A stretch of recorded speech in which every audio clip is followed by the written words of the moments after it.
Hi there. It's one of those videos again, just showing you how to create. Oh, wait a minute.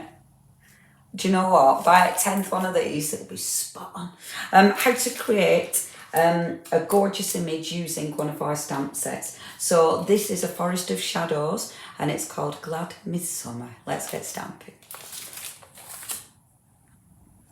So this is a beautiful Glad Midsummer, and I adore this one because what you've got in here is a sensational, just turn my light off because I could see it, is a sensational combination of stamps.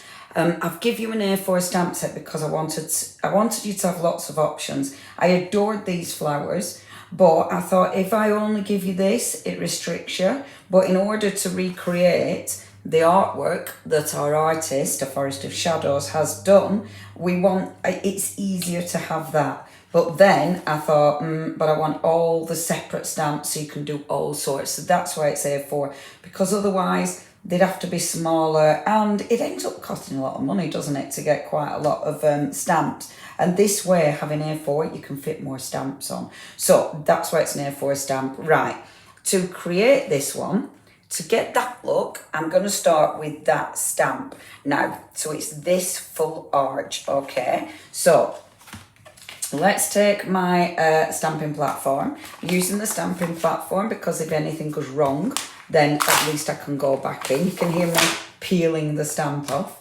And that's that big, beautiful stamp. Now, when I look at the original artwork, I can see that this is right at the top of the image. I didn't black the rest of it out because I figured, oops, there's it. There it is. Because I figured you could do that bit. You know, that bit's the thing that you have to decide whether you want or not. So that's where that's going to sit, approximately. We're going to be about there, I think. Perfect. I've already managed. This was a clean piece of paper. Please may I win the award for the muckiest crafter there is. It's ridiculous. Okay, so just inking that stamp up. Now, I'm using my VersaFine.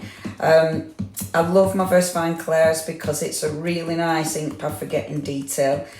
Make sure you re-ink it. You want these nice and juicy.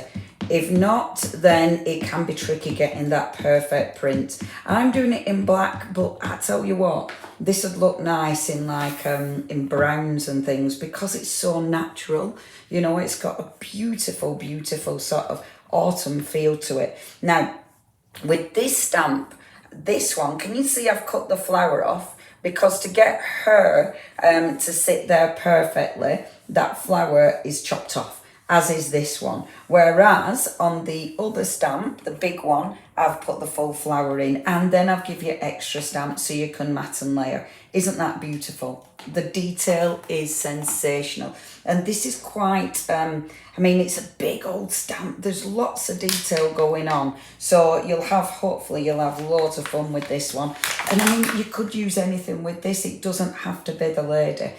So it's going to be up to you what you use with it. Now, again, referring to the artwork, so I can see her chin kind of nestles just there, which is perfect. So a little chinny chin chin's there, and that means that's approximately there. Okay, this is when your platform is spot on, because you can faff a little bit, can't you?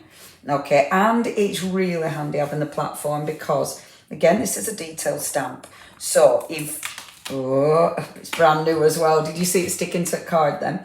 It's a detail stamp, so if it doesn't stamp properly, the stamping platform will allow me to go back in. And I can feel, when you've got a detail stamp like this, you can feel your ink pad sticking to it more. Do you know what I mean? Because there's so much rubber, well, poly, whatever they are. I can't, my mind's having a little blank. You know, the thingy that they're made from. But because it's more of a solid stamp, you can feel your ink pad sticking to it. So if it doesn't print your first time, at least we can go back in because we've got our platform. So just making sure that image is printed and it's sunk in. I didn't finish her hair because I wanted the image to just sort of stop. And also I just thought, you know, if you only do her in a frame, how gorgeous is that image going to be? There's loads of things you can do with this. Plus, we've got the other stamps in the range. So we've got the autumn ones. Oh, beautiful. We've got the autumn ones. We've got such a selection. So you'll be able to mix and match them all up. Now, I love that. You can tilt it slightly because there's a little gap there. So if you want to tilt it, you can do, but we can fill gaps in if you want to. But I think that looks beautiful. She's beautiful. Now, building up the image. So, again, let's come down to this little corner here. So that little corner, you've got the little toadstools. So my little toadstools are just going to sit approximately here. I did with the toadstools, I drew these so they're a little bit bigger. Oops, a daisy. So they're going to kind of fall out of the image. Right. In fact, you know what? Before we do toadstools, sorry, my card wants to come out with me. Before I do my toadstools, I'm changing my mind. And I won't edit that out either. So let's pop that one in first because I like that one. And do you know what? I need to look up what these mean because that's a runestone, I believe, isn't it? So let me pop that in. And I'm kind of lining it up with her hair at the bottom there. Sorry, croaky. And stick that in. So that's a little rune. And of course, it's up to you if you build what you put in, how much you put in. It's completely up to you. I like the symbolism of these as well. You know, the sort of because we've got the skull in here, so it's a beautiful midsummer. So it's, you know, representation of life and death, and you know, everything moving on, everything changing as it does. So just stamp that little one there, and you see I like things. So that's staying in, but that's falling out, if that makes sense. I like stuff that does that. I think I like things that fall out of a frame. And then we've got, on the original, we've got the cheeky little skull. Now with the hair, on the original, the skull kind of sits over the hair. I did actually finish the swirls because I wanted that. I wanted you to have the swirls of her hair so he can sit just there like that. Do you know what? We've nearly done, folks. Obviously, because I haven't done the black in the stamps, it means that this won't look exactly the same. And I did finish the skull off because I think it was our lovely Sylvia, because I showed the design team and she was like, oh, can you finish the skull off? Can we have a full head? So we did. Go ahead. There we go. Now, do you know what I'd like to do with this image as well? I'd like to take my little fine liner pen. I bet I haven't got one, folks, to demonstrate this. But I'd like to, do you know what? I'm recording this. Let me get a fine liner. Bear with. Now, as I'm not in my studio, it means I haven't got everything still. I haven't got a black fine liner. I know. So I'm using some different pens. So as you can see from the original, there was a frame around it. I didn't want to give you that because I thought that were too restrictive, but it doesn't stop you creating it yourself. So if I go in with my pretend fine liner and just so I'm eyeballing it, let's pretend the frame is going up here like so, and I'm going to have it so it comes across like this. Where you put your frame is up to you, or you might not want to put a frame on it. You might be like, no thanks, I like it with that out. So doing this, and I wouldn't do it with a ruler. I kind of like this more sketchy feel to it. I think that looks kind of cool.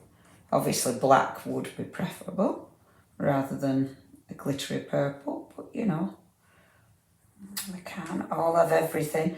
Why I haven't brought fine liners, how I haven't noticed by now. Ridiculous. Right, and then let's bring that across like so.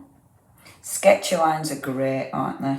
Because it allows you to get away with stuff like that bit there. That bit really, I could do with being a bit, the mushrooms, the toadstools being a bit lower. But it doesn't matter because I've got a sketchy pen. And then if I wanted to, I could fill this space in. So the original, it's all black in the inside. So I could fill that. Oh, do you know what I forgot to do, folks? the inside. Okay, let's get the inside in. So I'm going to take, oh, how glad am I that I haven't taken it out already. Let's take the sunshine now. When I did this stamp, I decided that I didn't want to, and you can see from the main image, the stamp is round ahead. I didn't want to cut it off because I thought if I cut that stamp off, so if I cut it so the rays weren't up here and the rays weren't down here, I just thought as a stamp, that's really going to restrict what you do with it. So when I come to ink this up, I'm just going to be a little bit mindful. So that bit there, I'm eyeballing it. That bit there, I'm not going to stamp as much. I'm not going to ink as much. So I'm really only inking the centre sort of element, if you will. And that'll give me, when I come to stamp, I can eyeball it. Let's see, where does it need to be longer? So around here, I can go this, perfect, I'm going to leave that. But around this long section, I'm going to put a little bit more ink on that one. And this might seem a little bit faffy. The only reason I did that is so that stamp, you'll be able to use it for other stuff. You know, I don't want to restrict what you're going to use this for. I didn't think it mattered with the lights coming over the flower. I thought that looked kind of cool. But with her, I just want to be a bit more subtle with that. And I like not having full lines. You know, I think that looks really pretty anyway. But it means that stamp you'll be able to use for other things. So it gives you options again. And then let's bring this in. It doesn't matter that the lines are going over this. So this is coming down, and on the original it sits about there. I might have it a little bit lower because it's obviously in the background anyway. So I'm going to bring it down just a tad lower. I didn't do the grasses. I just had this as your one sort of image, if you will, because I thought the grasses are a bit much. Plus, if you have got all the collection, so if you've got all four, oh, look at that, beautiful. If you've got all four stamps, you've actually got on some of the previous stamps or some of the other stamps, sorry, I'm rummaging, folks. So for instance, on this one, you've got that little stamp is cracking for adding texture. So you could put that under there. That's going to give you texture. You've even got, on this one, of course, you've got grass and hills. And then on this one, sorry, that's my cardigan. On this one, you've got all the shading, and you've even got the grasses here. So if you did want to add any extra shading or any grasses, then you can do that. Personally, I like that as is. I think that looks really, really cool. And it's just such a different image, isn't it? And look at that, it's a full image from those stamps. And that's the original. When you look at the stamps, and when you look at how many we haven't used, let me just show you. So, do it this way, not like that, Leonie, do it this way. So, when you look at how many stamps we haven't used, you've got all these florals, all of these flowers are extra. Your toadstools, a little flower there. So all of those are extra. So imagine all the different looks that you can create just from this one stamp set. But it is really easy to create something that looks as good as that. Isn't that fabulous? Thank you very much. Check out more of the videos on how to use some of our wonderful stamps from Art Inspiration.